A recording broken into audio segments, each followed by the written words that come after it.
berlebihan. Itu menunjukkan bahwa kantong suami kantong istri udah sama sebetulnya, hanya tanggung jawabnya aja yang beda gitu. Enggak. Terima kasih Ustaz. Saya ada sedikit pertanyaan yang masih berkaitan terhadap apa yang ditanya soal angka tadi. Dikatakan bahwa ketika kita menikah, laki-laki itu masih wajib berbakti kepada ibunya. Ya. Oke. Nah, apakah saat kita sudah menikah, kita harus izin dulu ke istri untuk memberi nafkah kepada ibu? Mohon penjelasan Ustaz. Tanggung jawab ya, tentang tanggung jawab suami dengan istri kan berbeda ya.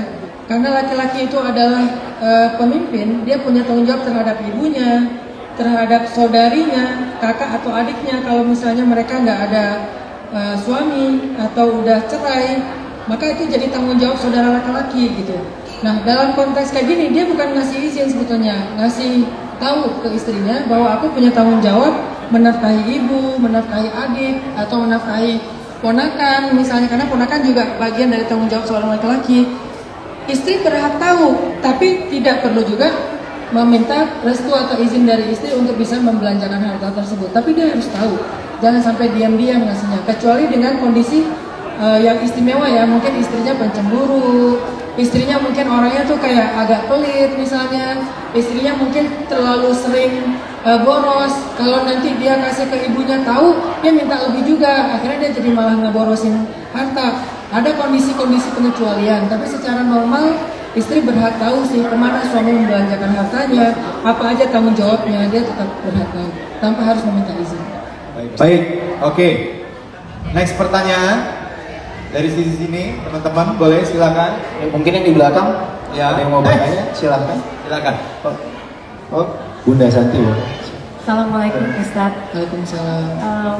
Yang mau ditanya, misalnya kita cukup mampu untuk kita cukup berkecukupan gitu ya, tapi ada anggota keluarga kita yang tidak berkecukupan, tapi selalu meminta-minta di saat kita merasa harusnya dia bisa bekerja gitu. Apakah kewajiban dari kita untuk tetap memberikan walaupun dia bermalas-malasan?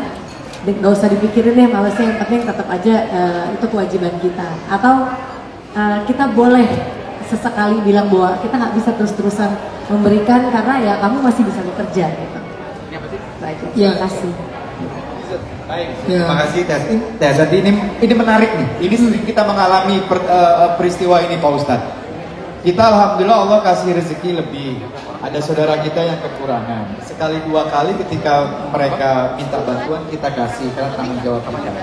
Kelamaan juga kita mikir, lah lo kan sebenarnya masih bisa kerja. Dengan kita kasih terus-menerus, apakah kita juga membodohi dia? Akhirnya dia jadi lalai kalau tidak berusaha. Seperti itu kurang lebih. Jadi Nabi itu nggak selalu ngasih makan, kadang Nabi itu ngasih kerjaan juga. Pernah ada orang yang datang ke Nabi ngeluh nggak bisa makan, terus Nabi tanya, kamu di rumah punya apa? Saya nggak punya apa-apa, saya cuma punya kalau nggak salah dia cuma punya kapak di rumahnya. Enggak, bukan punya kapak, nggak punya apa-apa di rumahnya. Terus Nabi bilang gini, ya udah sekarang kamu tunggu di sini. Nabi pergi ke pasar beli kapak, jadi nggak dikasih duit. Nabi ke pasar beli kapak, terus dia dikasih kapak. Ini kapak buat kamu modal kerja ya. Silakan kamu cari batu, hancurkan batu, terus kamu jual batunya. Karena dulu orang bisa jualan batu kerikil. Nah akhirnya dia pergi ke hutan nyari batu, atau dia nyari kayu dengan kapak itu, dia hancurkan, dia kemudian dia jual ke pasar. Setelah itu akhirnya dia menjadi orang yang survive dengan finansialnya. Ada kondisi kayak gitu. Di sini